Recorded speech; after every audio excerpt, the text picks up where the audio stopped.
Time now for the last word with Lawrence O'Donnell. Good evening, Lawrence. I did not see that one coming. I have to tell you. I know a lot about Jimmy Carter. I've read a lot. I did not know how close he got to dying after the last guinea worm. You know, you just taught me that too, Ellie. I did not know that. What's very clear, though, is that Jimmy Carter did more after his presidency, did more good after his presidency than any other president, and it's not close. That some of us do in our lives. So I'm glad for the tribute that we're all going to be offering him over the course of the next week. And Lawrence, you have a great show tonight. Thanks, Ellie. Thank you very much. All right. Well, first there was Timothy McVeigh, an American military veteran who killed 168 people, including 19 children, in a terrorist attack on a federal building in Oklahoma City. Timothy McVeigh parked a truck outside that building loaded with explosives in an act of homegrown American terrorism. Timothy McVeigh's hatred of the American government was not tamed in any way by his service in the American military. So, too, with America's latest terrorist attack in New Orleans on New Year's Eve, with an American military veteran driving a pickup truck through a crowd to murder 14 people. The American military veteran terrorist was then killed in an exchange of gunfire with police. But when Donald Trump sees the type of terrorist attack that occurred in New Orleans, he doesn't remember Timothy McVeigh, and instead he blames the criminals that he imagines are crossing the southern border. Hours after the attack in New Orleans, Donald Trump wrote, quote, "When I said that the criminals coming in are far worse than the criminals we have in our country, that statement was constantly refuted by Democrats and the fake news media, but it turned out to be true." No one who has ever crossed the southern border in the history of the existence of the southern border has killed more people in this country than Timothy McVeigh, who was born in Lockport, New York, the northwest part of the state, into a white Roman Catholic American family with roots in this country that go back farther than Donald Trump's roots in this country. The New Orleans terrorist, like Timothy McVeigh, reached the rank of sergeant in the United States Army. The simple fact is, this country has suffered more deadly terrorism at the hands of American-born citizens who are veterans of the United States military than people who have crossed into this country at the southern border.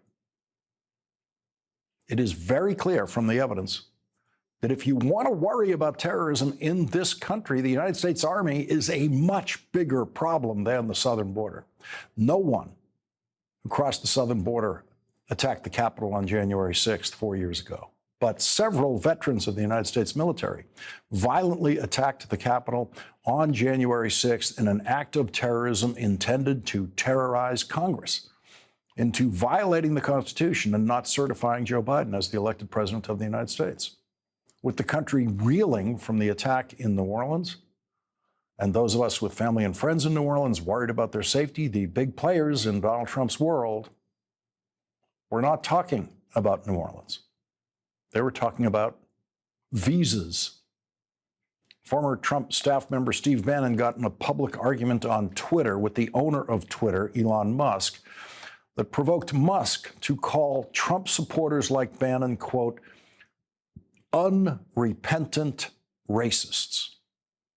Musk seemed surprised to discover that there were any racists supporting Donald Trump. Remember the outrage in both the news media and Trump world 8 years ago when candidate for president Hillary Clinton referred to some Trump supporters as, quote, deplorables, the racist, sexist, homophobic, xenophobic, Islamophobic, you name it. Donald Trump pretended to be deeply offended at Hillary Clinton's accurate description of some Trump supporters. When the richest person Donald Trump has ever met, who also happens to be the richest person in the world, calls Trump voters unrepentant racists, Donald Trump, of course, sided with the rich guy against his own supporters. Donald Trump decided to publicly agree with Elon Musk that we should admit more skilled immigrants into this country, even to take jobs that Americans are eager to do. Nobel Prize-winning economist Paul Krugman writes in his Substack article titled, "MAGA is already eating its own, pass the popcorn," quote, "Like many observers, I expected severe buyer's regret fairly early in the second Trump administration. After all, many Americans who voted for Trump did so because they believed he would bring down grocery prices. He was never going to be able to deliver on that promise and stopped talking about the subject as soon as the election was over. Sooner or later, voters were going to notice. I did not, however, expect a mega civil war weeks before Trump had even taken office." Elon Musk threatened Trump supporters like Steve Bannon on Twitter, saying, quote, "Take a big step back and F yourself in the face.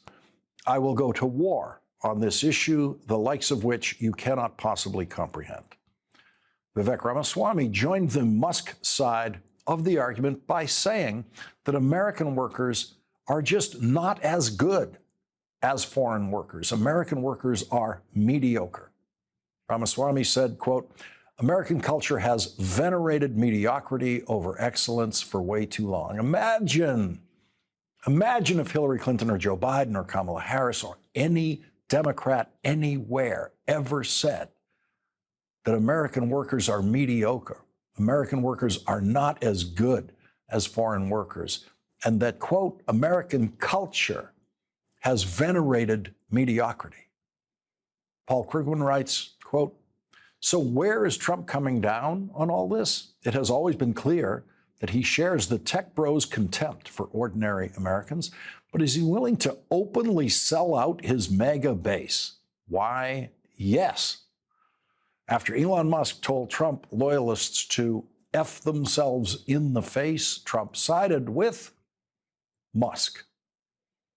The terrorist attack in New Orleans brings into sharp focus what is at stake in the Senate confirmation hearing of Donald Trump's choice for director of the FBI. Confirmation hearing for Kash Patel as director of the FBI will be held in the Senate Judiciary Committee, with our first guest tonight, Senator Sheldon Whitehouse, asking questions of the nominee, who has publicly said he wants to eliminate the intelligence unit in the FBI that investigates terrorist plots and has successfully stopped many of those plots before they were carried out. Here is what Kash Patel said he wants to do with that unit of the FBI and with the rest of the FBI. The FBI's footprint has gotten so freaking big. And the biggest problem the FBI has come out of its intel shops. I'd break that component out of it. I'd shut down the FBI Hoover building on day one and reopening the next day as a museum of the deep state. Leading off our discussion tonight is Democratic Senator Sheldon Whitehouse of Rhode Island. Senator Whitehouse, I've got to ask you about what we just heard there. There's someone saying, I want to make the FBI completely unable to either investigate plots and stop the kind of thing that happened in New Orleans, or unable to even respond and investigate after the fact what happened in New Orleans. Well, remember the history of all of this. We, for a long time as Americans, have made the determination that we did not want the CIA and other American intelligence agencies operating within the United States against Americans. And the FBI had a criminal law enforcement responsibility, and it was focused on terrorism primarily as a criminal act. Then came 9/11, and people understood that the firewall between the intelligence community looking outward and the FBI only looking at criminal matters inward was a failed prescription, and that we needed to coordinate better. We needed to take down the firewall make sure that the FBI knew where its lanes were, the intelligence community knew where its lanes were. And it was actually a very successful shift and a very important development in the response to 9/11.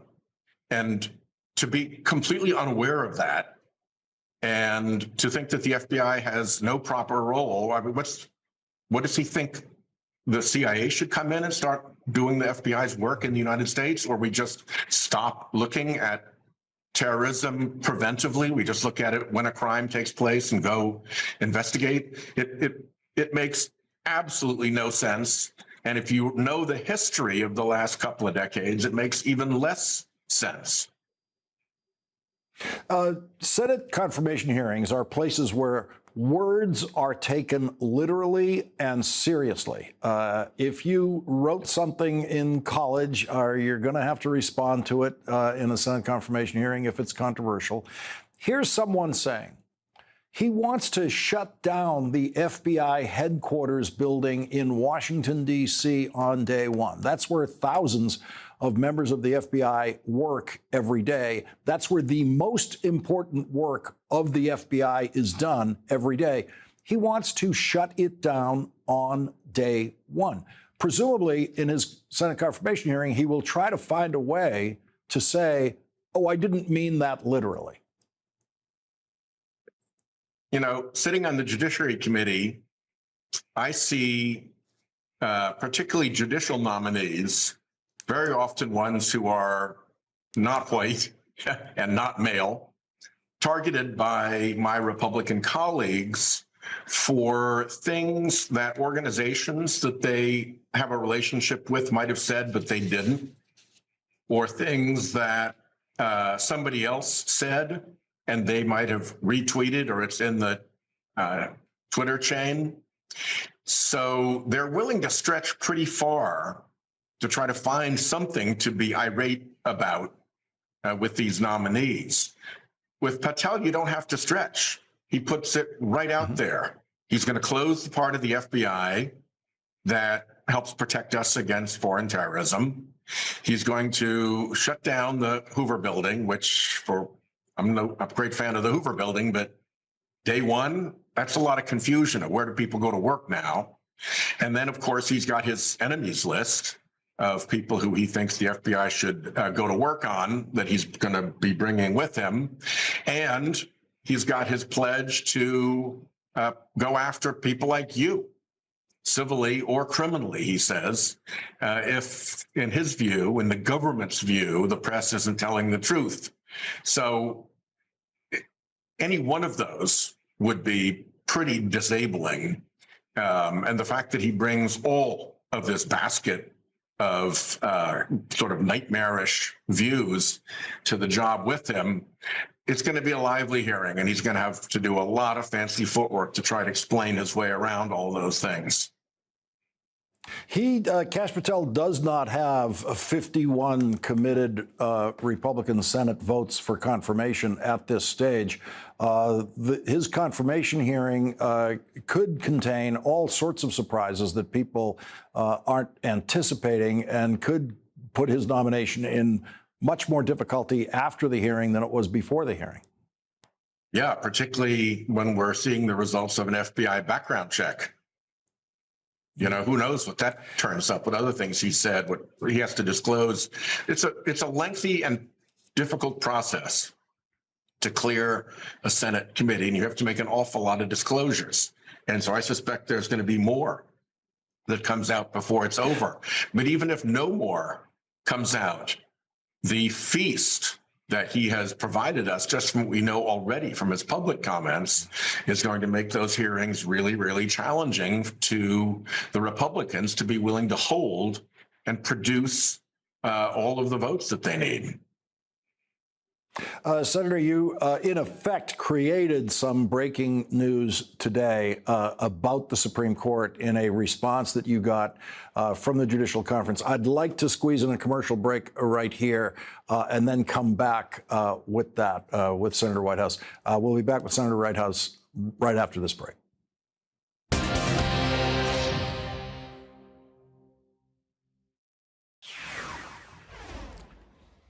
Breaking news about the Supreme Court. The Judicial Conference, the disciplinary body for federal judges, has decided not to take any action against Supreme Court Justice Clarence Thomas, who has violated more financial disclosure rules than any other Supreme Court justice in history.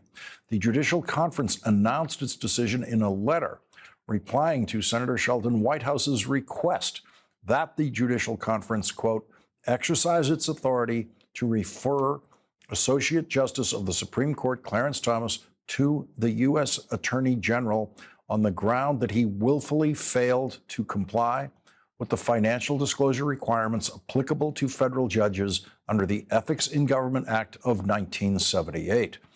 The Judicial Conference said today that Justice Thomas has promised to do better, and in effect, that is good enough for them. The Judicial Conference also said, in reply to Senator Whitehouse, that they don't know if they actually have the authority to refer a Supreme Court justice for investigation by the Attorney General. The Judicial Conference said, quote, there is reason to doubt that the conference has any such authority. That announcement came on the day when President Biden today thanked the United States Senate for making him the 21st century record holder as the president who has appointed more federal judges in 4 years than any other 21st century president. I want to recognize a major milestone. The Senate recently confirmed its 235th federal judge, which is the largest number of confirmations in a single presidential term since the early 80s. That includes 1 Supreme Court justice, 45 Circuit Court of Appeal judges, 187 District Court judges, and 2 judges on the Court of International Trade. And they represent the best of America. It's all about preserving the Constitution. Senator Sheldon Whitehouse, who helped get all of those judges moved through the Senate Judiciary Committee, is back with us. Senator Whitehouse, I want to go to your correspondence with the Judicial Conference, which has now created the news of the day, where they're saying, well, Clarence Thomas promises to do better. That's good enough for us. Yeah, as you know, because you followed this so closely, Lawrence, I've had an ongoing correspondence with and met with them repeatedly, the Judicial Conference, for years now, to direct their attention to the misconduct of various Supreme Court justices. And by and large, I've had a pretty good response from them. Slow, for sure, cautious, for sure, but always moving in the right direction. And so this letter is a little bit hard to fathom. It's full of seeming contradictions. The letter says that judges have an obligation to amend erroneous filings that goes back 6 years. And yet they did not require Justice Thomas to go back and correct his filings for the past 6 years. They said that there was confusion, unstated confusion in the guidance about the personal hospitality rule, which is very clear. It says food, lodging, or entertainment. And it's never said transportation, and it's never been read to mean transportation. And a lot of the gifts to Alito and to Thomas have been and before Scalia, have been in the form of transportation. So there really is no way to maneuver around that other than this supposed confusion and guidance, which nobody else seems to be confused by. So that was peculiar. And then the other thing that never turns up at all is the question of the forgiveness of the $267,000 loan to Justice Thomas for his motor coach. And what's interesting about that is that if he failed to disclose that as a gift to him when he didn't have to pay the loan back, then at the same time, that's also a tax event. That is income. The day that the forgiveness legally takes place. And if he didn't declare it, then he's engaged in tax evasion. So this is a pretty serious matter. $250,000 tax evasion is a big deal. And by a Supreme Court justice, it's an even bigger deal. And so you would think that the Judicial Conference would be on high alert to try to make sure that that was sealed off. And when they don't even mention it, it's disturbing. It begins to seem that their effort here is more to clean things up at the Supreme Court and stop the bleeding, if you will, of all this misconduct than it is to actually get to the bottom of it and find out if we have a tax cheat on the Supreme Court. Yeah, and the notion that a Supreme Court justice who has ruled repeatedly on tax cases, including tax evasion cases over decades, that a Supreme Court justice would not know that a forgiven loan, a billionaire gives you $250,000 and then says to you, you don't have to pay it back. That is an income tax event, and every member of the Supreme Court knows that. Yeah. Forgiveness of a loan equals income is obvious. It is simple legal proposition that a first-year law student would be expected to understand. Food, lodging, and entertainment are not transportation is another extremely easy concept. You don't even have to be a lawyer to understand that those are different words. So here you have these very senior judges and the justices who are in theory the best and the brightest of the legal profession up on the Supreme Court, and they've gotten themselves tangled around these spectacularly easy propositions, which suggests that there's something more going on, because the propositions themselves are certainly not difficult enough to justify all this tangling. Senator, I suspect you've been watching some football this season, because I read your letter to the Democratic National Committee, and this notion of an offensive coordinator, which I'm sure occurred to you at halftime or in the middle of a game sometime, just strikes me as absolutely brilliant application of football strategy to politics. I want to read this for the audience. You've sent a letter to Democratic National Committee delegates, all of whom are going to decide who the next leader of the Democratic Party is, saying Democrats are constantly on the receiving end of a right-wing war machine. The capability gap is so great that our adversaries can rapidly and effectively deploy false narratives while we struggle to bring true ones to bear. I hope you will figure into your deliberations the opportunities that a persistent, well-run, strategic, offensive coordinator role could bring to our team, and how the DNC could best support that role. The upcoming Trump administration will be a target-rich environment. Did that occur to you while you were actually watching a football game? No, I've been pushing on this for years now. It is an intense frustration to me. As you know, because we've talked about this a lot on your show, there is an armada of right-wing front groups out there that operate in coordinated fashion, like, the keys on a piano. It's all part of the same machine. Back to the Supreme Court, we often see them showing up in flotillas of a dozen or more with coordinated amicus briefs. And this whole operation is constantly bombarding Democrats, is constantly feeding a false narrative, is constantly at war with the facts. And here we are on our side, and we have no organized operation to oppose what is perhaps the most ferocious political operation and the largest political operation America has ever seen. It is funded by these billionaires. It has unlimited money. It's quite well hidden. There are probably 100 of these organizations that they can call up, again, like piano keys. And we need to just be better. You can't just go on the field against an organized operation like these billionaires run through the Republican Party and expect that you're going to win. You've got to have some planning center of your own, some way that you coordinate, some way that you figure out who's who and you expose them for what they are. It's we could do well simply with exposure if people knew one of my favorite stories, one of these briefs at the Supreme Court came in under the name of a front group for another front group. And it didn't disclose to the Supreme Court that it was just a fictitious name, to use the legal term, of another front group. So the scheming, it's actually pretty obvious, and we should have smart people who are looking at that operation all the time and calling it out and letting the public know what's going on, that this stuff is not for real. And the capture of the Supreme Court and the flood of dark money into our politics and the success of the fraudulent climate denial operation, these aren't things that just happened.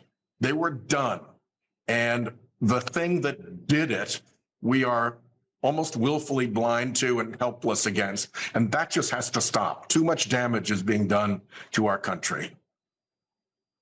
Senator Sheldon Whitehouse, thank you very much for joining us tonight. Really appreciate it. Thank you. Thank you. And coming up, Congressman Eric Swalwell joins us on the eve of the House of Representatives vote for Speaker of the House. And as of tonight, at this hour, Republican Speaker Mike Johnson does not have the publicly committed votes to be elected Speaker of the House. That's next.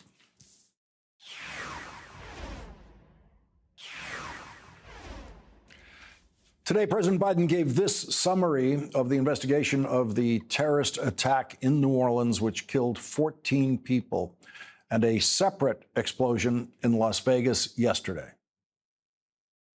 Today, the FBI briefed me that as of now, we have no information that anyone else is involved in the attack.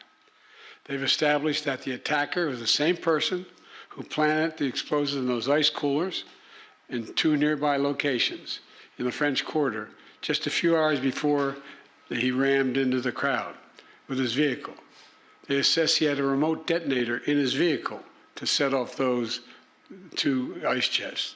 As I said yesterday, the attacker posted several videos just several hours before the attack, indicating his strong support for ISIS. Federal law enforcement and the intelligence community are actively investigating any foreign or domestic contacts and connections that could possibly be relevant to the attack. And so we're also continuing to investigate whether or not there's any connection between the New Orleans attack and the explosion in Las Vegas. As of now, they've just been briefed. They have not found any evidence of such a connection thus far. I've directed them to keep looking. The individual who rented the truck that exploded in Las Vegas also served as active duty U.S. Army. And the FBI is working with the Department of Defense on investigating, including the service members' possible motives and all those he worked with, who served with him, what things he'd say and do. I directed my team to accelerate these investigations so we have answers to our unanswered questions and making every single resource available to get the job done. Joining our discussion now is Democratic Congressman Eric Swalwell of California. He's a member of the House Judiciary Committee and the Homeland Security Committee. Congressman Swalwell, thank you very much for joining us tonight. Your committee has jurisdiction over the FBI. Homeland Security obviously has its jurisdiction stated in the name of the committee. What are you looking for as this investigation goes forward in New Orleans?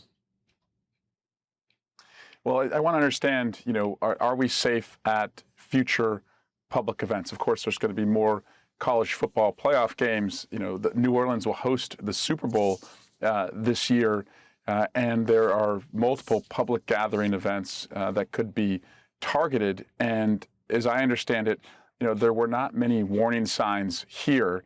And obviously, when you use, a truck, it's very hard, to defend against or to see that coming. So, what can we do in the future? And how can the public be aware of what the signs are of somebody who has become radicalized so they can more early prep the FBI to be on the lookout for that? So that was part of the briefing that I received this morning from the FBI as it relates to this attack. The Homeland Security, you've certainly seen and studied cases of radicalization, which clearly is one of the things that happened with this New Orleans terrorist. But his radicalization seems to have been faster than other versions of this that we've seen. It seems to possibly have happened just in the last few months.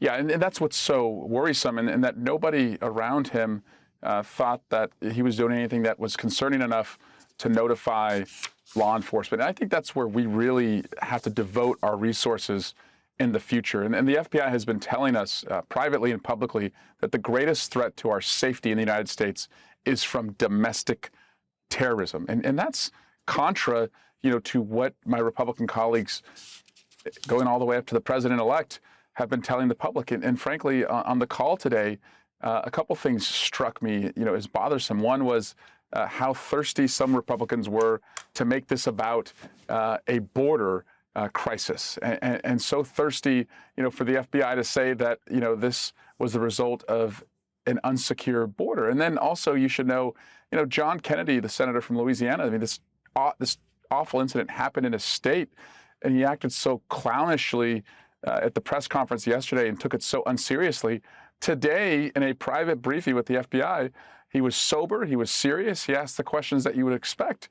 And it just concerns me that you have one persona in public that puts out disinformation, and that's not who these folks really are when they're in this closed environment, with the FBI. And so we have to be serious about this threat, and disinformation is going to focus our priorities in the wrong direction, make us more vulnerable, and also it'll hurt the economy, if we just completely shut down our legal immigration system because of the fear-mongering that we've seen in the last 48 hours.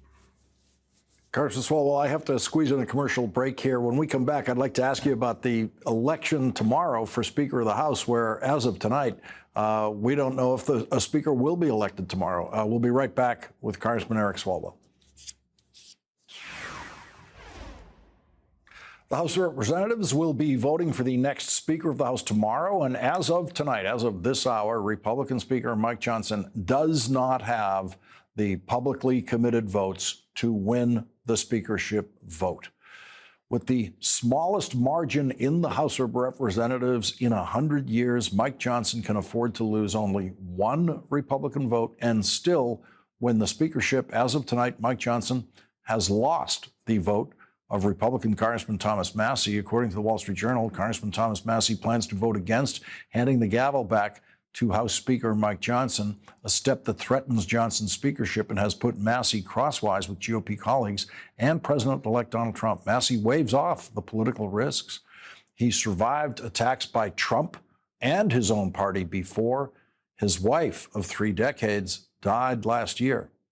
I don't know how to say this without cussing, Massie said when asked about pressure to fall in line. If they thought I had no F's to give before, I definitely have no F's to give now. And The Hill is reporting that Republican Representative Victoria Spartz is not yet ready to vote for Mike Johnson. Congresswoman Spartz told reporters today she would make her decision tomorrow. This is what she told Steve Bannon on Tuesday. I don't trust him that he's going to deliver. For the last year, he's been a speaker every time he folded to the swamp. Still with us, Congressman Eric Swalwell. Congressman, I'm so struck by the difference between the Democrats. No Democratic speaker in the history of the House has ever had to beg a Democratic president to help him get elected or help her get elected. No Democratic speaker of the House's election has ever been in doubt, in fact, at any point in the process. And never have you heard a reputable news anchor reference that a Democrat went on some fringe Democrats podcast to talk about, whether they would support the speaker or not. And that's really what happens when the long pole in the tent of this circus is Donald Trump. It has invited in and created this permissive structure for people like Massie and so many others, to come to town. And they're not here to govern. They're here for the theater. And it gets them more attention for them to just create gridlock in chaos. And so as Democrats, we're going to be united, as we have been when we elected a speaker. To your viewers who may be down in the dumps because of the election results, because we did so well, especially in New York and California, to pick up 3 seats in both states, we are in a position to also functionally govern. In the last Congress, Lawrence, and you've never seen this in any Congress or Parliament, the majority of the votes on every vote of consequence came from the Democrats. So we just have to be that wrecking ball that really goes after what people care about on lowering their costs, raising their wages, ending and reducing gun violence, because we have leverage that you would never have in the minority at any other time, but we have it right now. Well, and it's going to increase because you're going to lose some of these Republican House members who are going to go into the Trump administration. It's going to take several months to have special elections to determine who will hold those seats in the future. So for the next 6 months or so, you're going to have an even tighter margin. I just lost Lawrence. Oh, sorry. Congressman Swalwell, we will leave it there for tonight. Sorry about that audio difficulty with Congressman Eric Swalwell. Thank him very much for joining us tonight. Tonight's last word is next. Elizabeth L. Cheney for putting the American people over party.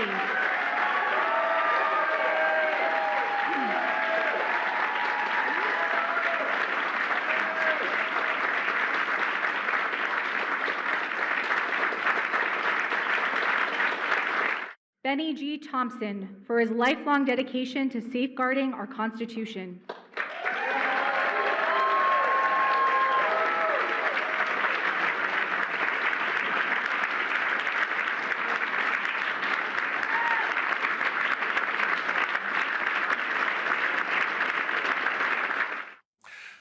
Today, President Biden awarded the Presidential Citizens Medal to former Republican Congresswoman Liz Cheney and Democratic Congressman Benny Thompson for investigating Donald Trump's involvement in the January 6th attack on the Capitol. Also, among the 20 honorees was former Senator Bill Bradley, who was a basketball star at Princeton, in the Olympics, and in the NBA before becoming an accomplished legislative leader in the United States Senate. Bill Bradley for bringing the values of the game to a life of public service.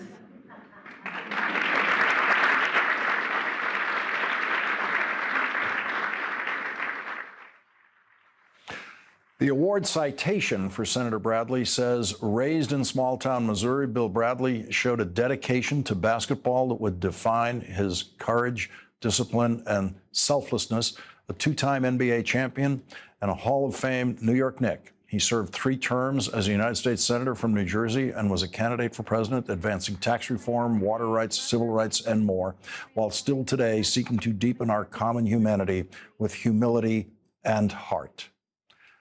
This will be the last time, for at least the next 4 years, that the President of the United States publicly commends people for humility, heart, decency, and devotion to the rule of law and the Constitution of the United States.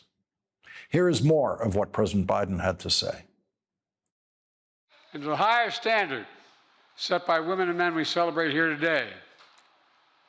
You know, for the final time as president, I have the privilege of bestowing the Presidential Citizens Medal, one of our nation's highest honors, on an extraordinary, and I mean an extraordinary, group of Americans. The Citizens Medal recognizes, quote, citizens of the United States of America who performed exemplary deeds of service to their country and to their fellow citizens. Over 50 years, presidents of both parties have awarded this medal to Americans who've met that high calling.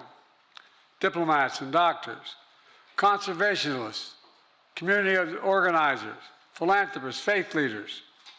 You know, I've been honored to present law enforcement officers who defended our Capitol on January 6th and the state and local election officials, elected leaders who defended the free and fair election of 2020.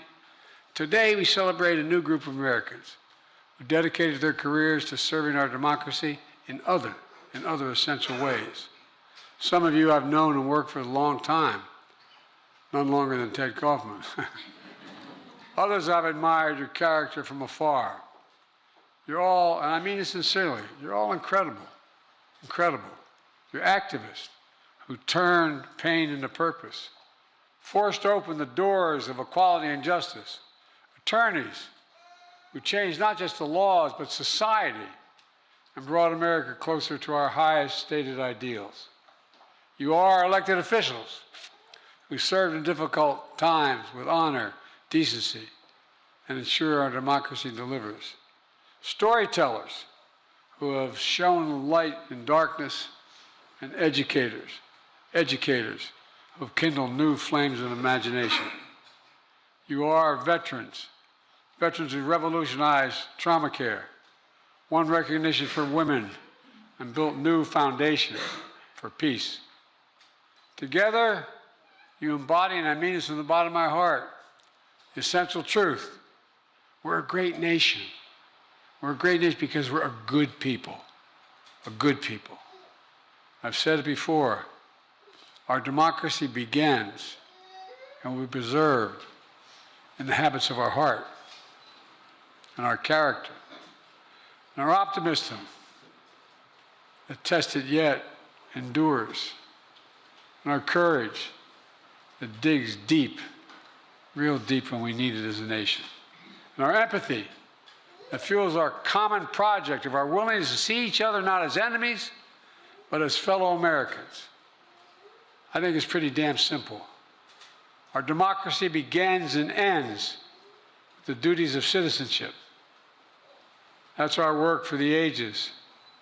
That's what all of you, and I mean this, all of you embody. Thank you for being here, and thank you to all the families, because all these awards are being given today are in no small part because of all the support you gave them. Thank you, thank you.